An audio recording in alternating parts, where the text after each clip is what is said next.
going? How the hell are you, dude? I feel that just going and going. Oh man. Well, let me just preface everything by saying, and I don't even know if I'm saying this right, but I should be because my youngest son is taking German in high school now. So, guten Tag. Yeah. Yeah. Yeah. So you got your fill of German beer yet, or what? Well, luckily I was only there for less than 48 hours, so it was a quick trip. That's it. That's all you were there for, One show and back home. man. But you got to jam with Halloween. Yeah, it was a pretty fun experience. Oh my God. Like your Detroit ties, no bounds. I mean, it's like is Detroit just your DNA, man? It's got to be built into your DNA. Oh, absolutely, absolutely. Oh man. So, had you ever been to Germany before? I mean, I feel like an idiot asking that because of all the bands that you've toured with, especially, Ted. So again, everybody, welcome back to Rock Titan. And it's been only 4 years since we caught up with drummer extraordinaire Jason Hartless, who primarily, from being the drummer for Ted Nugent. But had you ever been over there with anyone else in Actually, that Germany? was my first time in Europe. No kidding. It's with Nugent. We only tour in the States, Okay. except for we did Japan. Probably around the last time we talked, so about 4 or 5 years ago. For the U.S. military in Okinawa. So, it was a pretty fun experience. We flew in, the Frankfurt, played this massive metal festival right outside Frankfurt, about an hour, and just an amazing experience. Just being in that small little German town. South of the big city, and got some amazing German food and amazing German beer, and it was just a fun experience all around. I'm not a metal drummer by trade, but when the call comes, and I usually never say no. And I definitely want to get into that because it's funny. I went back and I looked at the conversation we had. I had to, because I don't want to repeat myself. And it's been 4 years, since we had the chance to formally catch up, even though I know, we've been in contact here and there on social media ever since. But yeah, I mean, you talk about not turning down a call when it comes. So it's wild because of the people that I've had a chance to meet in the last 4 years since you and I spoke. And Lee Kakati from Pop Evil is just one of them. And I know going back to 2021, the call comes in from Pop Evil, and I'm watching this on social media, and it's like Jason Hartless is going out with Pop Evil to fill in. I'm like, oh my God, that's so cool. And then Sponge. So what's it been like for you, getting that call with such prominent bands, and you're the guy, you know? You're the guy. How does that feel? Well, it's pre-pandemic. Nugent. We played our last show August 23rd, like at the end of August 2019. Okay. And I did some work, and of course the world shut down. Right. And but luckily, Sponge, I got that call July or August of 20. Oh, And okay. All right. So that was we before were Pop Evil. All right. we were literally one of the only touring bands touring the United States during the pandemic. Which was it was an interesting adventure because a lot of these were hush hush backdoor type gigs in New Jersey or Pennsylvania or whatever. But it was still amazing to be working when not a lot of people were working. So I was very fortunate of that. And during that whole pandemic, I had a lot of studio sessions at my home studio and things like that. So I'm very lucky that I stayed very busy. And then then I got the Pop Evil call in summer of 21 because their drummer, she's from England, could not get a Right. work visa because of the pandemic. Right. And it was a either you're going to be with us for a couple weeks or you're going to be with us for a number of months because they just had no idea. And I ended up being with them for just about exactly a month. Okay. And it was a fun experience, and it was great playing with those guys. And and then Nugent started back up last year in 2022, even though we cut a record like in June of 21. I was out on the road with Sponge came home for a week, recorded a Nugent record. Then the next week I was out with Pop Evil. So it was like three completely different extremes, and a Right. 3 band. Detroit Muscle. Detroit Muscle comes out. Oh man. And I guess maybe, between the two of us, the biggest thing that happened to me since the last time you and I spoke was that I actually got to speak with the man, Uncle Ted himself. I don't know how you deal with that, man. I honestly I love him. I love him to death. I can't say enough amazing things about Ted and working for Ted, and this is my 8th year with him, and it's just Yes. amazing how time flies. But Yeah. he's treated my family like family, and his family's become my family. And it's just been an amazing working relationship and friendship over these years. And I gotta say, I love Ted Nugent. I truly do. One of the things that was so cool for me, Jason, and I think that you kind of just alluded to it, how he makes you part of his family and your family part of his family. When we were talking, and I mean, and I've spoken with so many musicians over the years, no one made me feel like they already knew who I was as much as Ted did. Like, he came prepared, man. Like, he just absolutely right away, when he started talking to me, I'm like, have I known you since I was a kid? I mean, it was literally that feeling. Like, he made me feel important.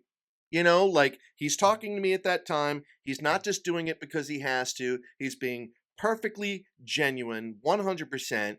And he is literally making me feel like, that I matter, unlike, and I'm not, not to say that others don't, but he just has that very personable element to his personality where he's fully immersed in everything he is doing. Am I getting that right? Absolutely. Every before every show he does his meet and greet, Yeah. with fans and stuff. Whereas unfortunately the industry practice nowadays is, the photo op, which, lasts 10 seconds. Right. Click next, click next. And Ted's are completely different. It's you're in this room with him and he's hanging out for 45 minutes and half hour. And he's going to talk to every single person and make it's all about them. And it's the same thing with we'll go out to lunch or something like that, and someone at a table three tables down wants to have a conversation with him. He'll spend 20 minutes talking to him. He's just one of the most down to earth people. Yeah. Love to meet.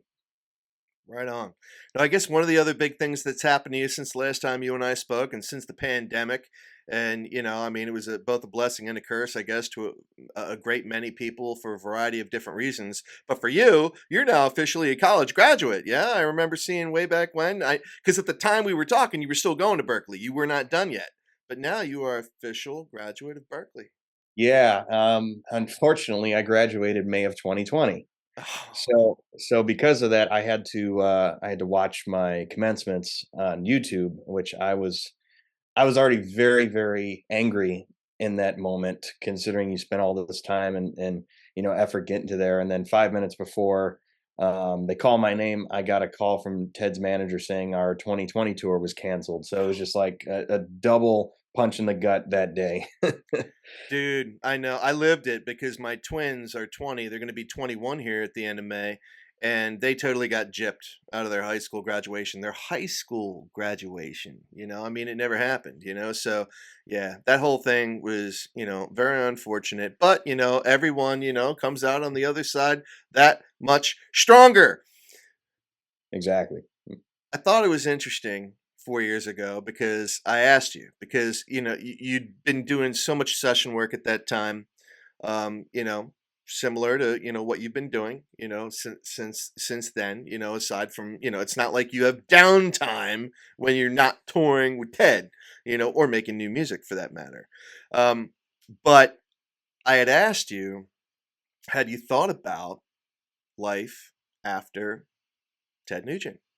And you were, very clear in that you had thought about that because you realized that, nothing great can last forever. Everything runs its course. And now here we are. It is official. It has been announced. The Ted Nugent Farewell Tour. And I have to imagine, just having spoken with him, that he's a man of his word. There are some bands that are like, yeah, this is our farewell tour. And then they end up doing a dozen farewell tours. I Yeah. know you're familiar with, probably some of the bands that I'm talking about. But now the time has come. This summer is going to be a big moment, where you guys are kicking off your farewell tour. Have you had the opportunity to digest that, and what are some of the feelings that you have? Well, it's we're in a very different position in the music industry post pandemic. So that's why a lot of artists are deciding to hang it up. But Ted will still be making music post this tour, but this is the Okay. last organized long tour. And it's one of those things of in this industry, every day is going to be different. You never know what's going to get called and what's going to so I never try to look too much in the future because you really can't predict anything, you know. And it's been an amazing 8 years that I've been with Ted, and I'm very fortunate that I'll be finishing out his career. But when you've been in the industry, he'll be 75 in December. He's been in this industry for 60 years. That's amazing. He deserves a break and enjoy time with the family. So it's he's built such an incredible legacy, and even though that the playing touring aspect of it is done, we will still be making music, and Ted and I are partnered in a lot of his unreleased music. I've been Awesome. over the last year, I've been archiving hundreds and hundreds and hundreds and hundreds of hours of unreleased material that I discovered in his barn late spring, early last summer. And we've already released on my label, Sound City Records. We've released a number of things, including on Record Store Day, the Nuge Vault Volume One, Free for All, which is all the rough mixes and outtakes from the Free for All album. So we have just scratched the surface of unbelievable potential of we've got live shows, we've got demos, we've got rough mixes. I mean, just an insane mountain of stuff, so much so that most of it will never be heard. So Wow. we'll be working together for many years to come, on other projects outside of making music together. So it's going to be great to still be in the Nugent fold. I love it. I love it. So from all these archives that you found, are they all exclusively audio, or is there any video on any of that? We do have some video stuff. None of that's been transferred yet. Okay. But majority of what we have is audio. We have master tapes, we have cassette tapes, we have quarter-inch reel-to-reel tapes. Just an insane amount of stuff that, again, we have so much that most of it will never get heard. That's just the nature of the beast. But we started it off last Black Friday Record Store Day when we reissued the Spirit of the Wild album from '95 on vinyl. That was the first time it was on vinyl. We included two unreleased songs on that, and then since then it's just kind of been every month, every 2 months, we've been releasing little nuggets here and there. But the real big release that started off the whole project was this past Record Store Day with Nuge Vault Volume One. Right on, man. Right on. Well, you mentioned the Spirit of the Wild. You were in diapers. That's Oh, wild. probably less than that. I was born November of '94, so it was it was literally recording and coming out when I was born. That is wild, man. Oh God. Does he ever bust your stones? Yeah. When I was doing this, you're like you were. Does he ever make any comparisons, like with the age disparity between him and yourself? Oh, I've had that my whole life with every musician I've worked with. I guess so. Yeah. Well, because last time we were talking, I mean, the influences of Corky Lang from Mountain, and then Eric Singer, with Kiss. I mean, um, you still got a solid relationship with those guys, because I know they've been such a Absolutely. huge part of your foundation. Yeah. Absolutely. Those two guys are like uncles to me. Right on, Literally, man. I speak to them all the time, and Corky, we've worked on projects together. I produced his last record, Toledo Sessions. But yeah, I mean, actually, I haven't really talked about it, but the drum kit that Eric will be using on this final US leg of the tour, some of those drums that'll be part of that drum kit were part of my personal collection. It's going to be super, super cool to kind of have that little tie-in, considering the whole Kiss universe is been, the whole centerfold of my entire career, stemming back from, my dad and Ace Frehley Right. and Richie Scarlett, being, so close for many years. So, it's kind of a very full circle moment to have that, to have some of my personal drums that I gave to Eric, on that stage for that last concert in New York City. Yeah, that's amazing. I've been looking at your drum kits because I know you're very proud of them, and you put photos out there. And we're gonna have links to all of Jason Hartless social media stuff. Everyone needs to be following you. They need to be checking you out because you're so dynamic. But I got to tell you, man, I'm not a drummer. I don't know if I can even consider myself a musician at any kind of amateur capacity, even. Although I do love to sing in the shower, and I do have a few stringed instruments, a guitar, a ukulele, and stuff like that. But I'm such a hack. But your drum kit, man, the red one that you can see through is that what you're playing with Ted Nugent right now? This year I will be, yeah. Oh, it's sexy as all. I only used it 2 times last year, and, I ended up taking on the actual tour itself, the Pearl President kit, because I was part of the marketing campaign for that drum kit, so it was, one of those things is trying to promote the kit, but, this year I will be using, the red Pearl Crystal Beat, which looks and sounds amazing. Oh man, I mean, what? Obviously, anything you play sounds amazing, but from a looks perspective, man, it is hot. So everything with Pearl drums, great relationship going on there, yeah. Oh, yeah, I mean, all of my endorsers, I've been with Pearl, it almost well, it just became 18 years I've been with Pearl and Vader as an artist.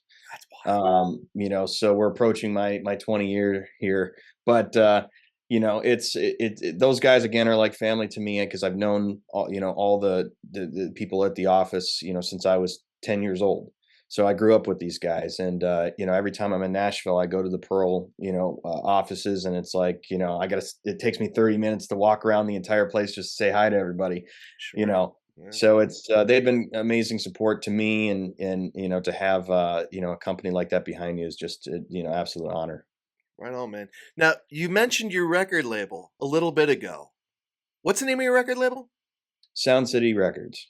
Sound City Records. So, when did you start that, and what do we have going on with there? I mean, are there a variety of different artists you're working with that label? So, back in 2016, I got hired to, take over day-to-day operations for a label called Prudential Records, Right. Yeah, we talked and about that. Yeah. I was with them for about 6 years. We mutually parted early last year, Okay. um, and it was the best decision I could have made. And here we are, with my family's company. My family had owned Sound City Records since the early '90s, I think. Oh, okay. So we kind of but it was defunct for many years. So we kind of resurrected it when I mutually split. And my dad's been in the industry his whole life, even though he's been out of the industry for a long time. So he wanted to get back into it, on the business end of it anyway. So it was a perfect opportunity. And then lo and behold, 2 3 months later, I discovered the mountain of tapes that is the Ted Nugent vault. Okay. So but we've been partnered with my family, I should say, have been partnered with Andy Scott from the Suite for about 4 years now. So we control a lot of unreleased material from the Suite. And we've got a lot of incredible stuff coming up in the for Black Friday Record Store Day this year. We can't announce any of it until probably late summer, but Okay. it's going to be a large variety of. We have 5 different releases. That's the only thing I can say, and each release is from a completely different sector of artists. Wow, man, that's huge. All right. We definitely got to be on the lookout for that. Oh man. Oh well. Getting back to your relationship and happenings with the Nuge, because one thing I was hoping to do last year that I didn't have a chance to do, but it's still on my bucket list, is the whole campfire hunting experience. And I know that you've been out hunting with Ted. I don't know that we really didn't touch on that the last time you and I had a chance to connect, but do you get out every hunting season with Ted? Is that something that you do? And have you been a part of this campfire experience that I know he's very proud of? So probably the last 4 years, every year for opening day of rifle season in Michigan, I've been going out with Ted, Right on. and it's only we've only I think probably only once could actually have me, Greg, and Ted together because Greg usually does a Christmas tour in that time, but.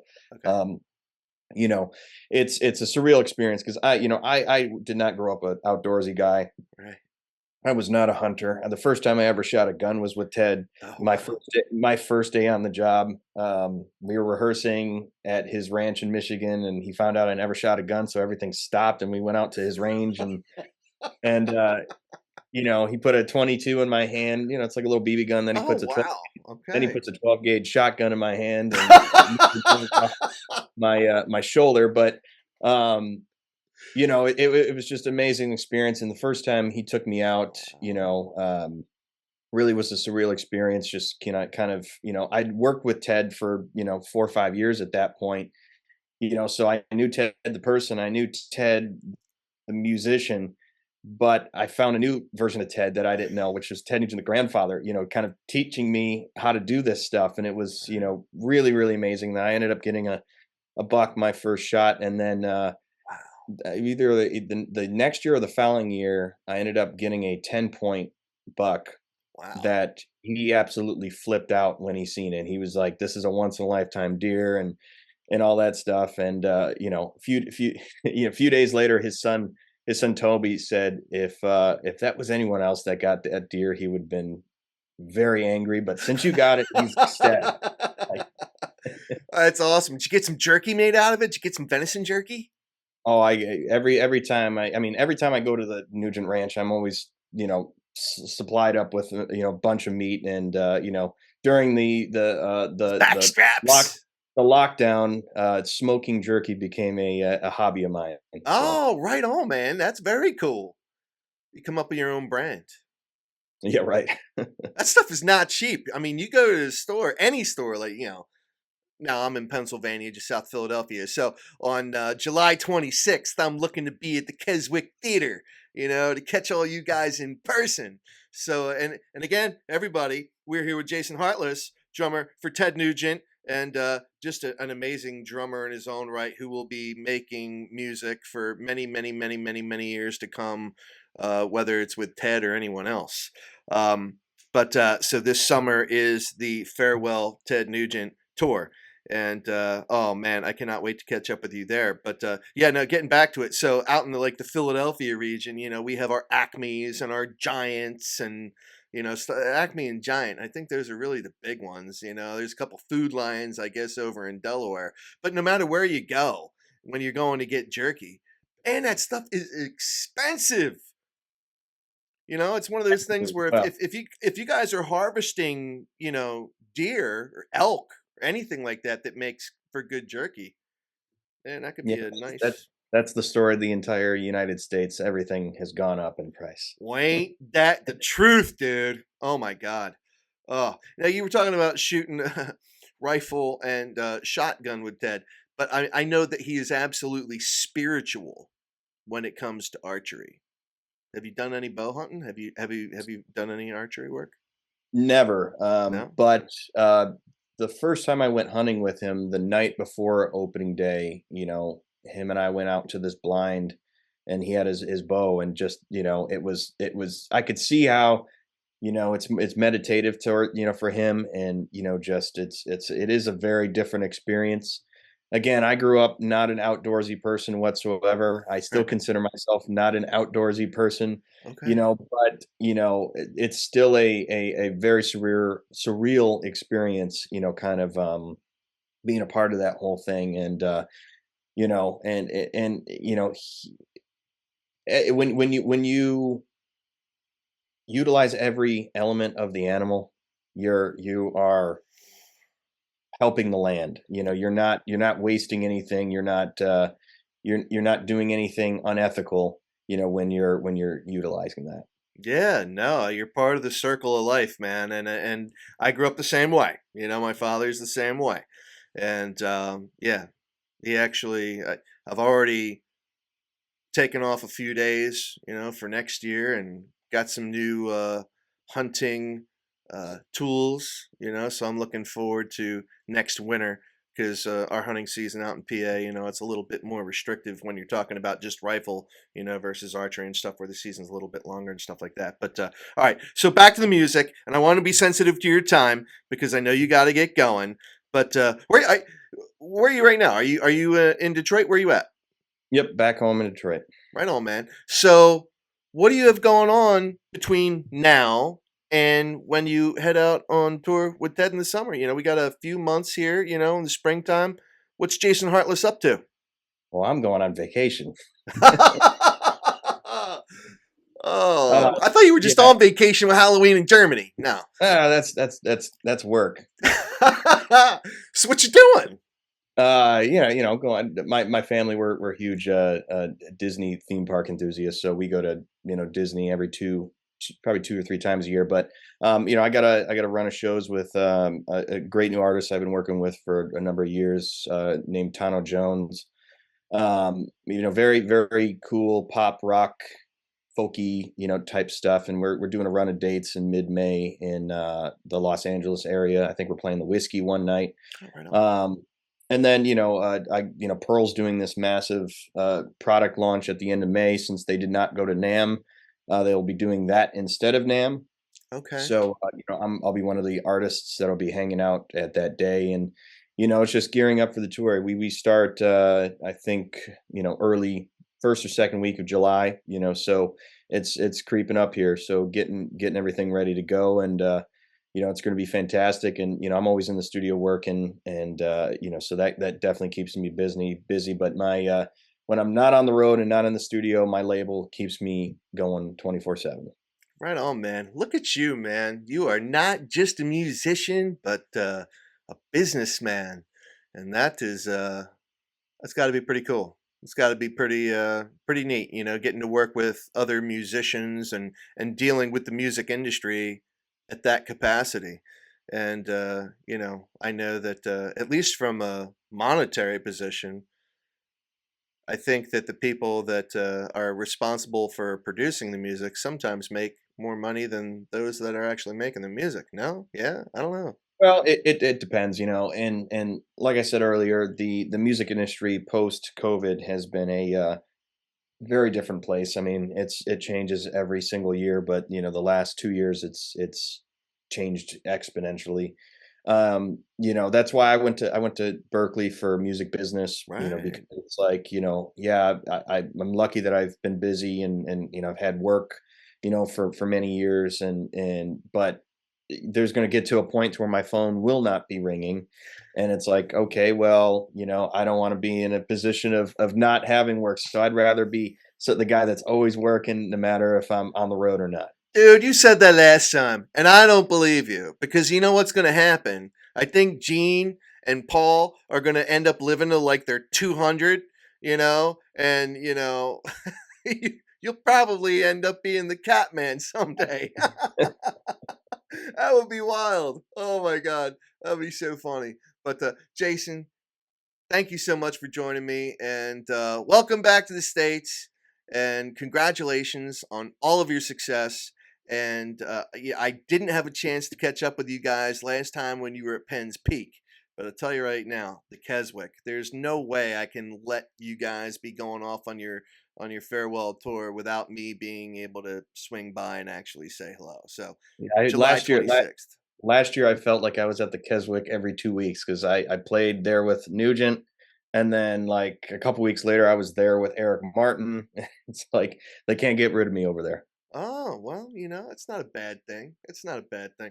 Well, Jason, thank you again. And everybody, again, I am Scotty J. You are watching Rock Titan. We're here with Jason Hartless, drummer for Ted Nugent. And if you've enjoyed this podcast every bit as much as I know you have, show us some love. And we're going to show some links here for everything Jason Hartless as well. Go out there and show him some love. And make sure you go check out those Ted Nugent tour dates.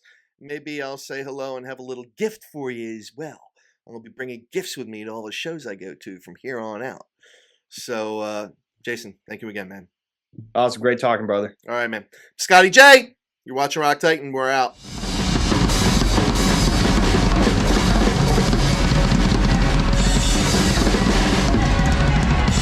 Thanks again for watching. Please remember to subscribe to us on YouTube and follow us on Instagram, Facebook, and Twitter. You can also catch us at www.rocktitan.tv.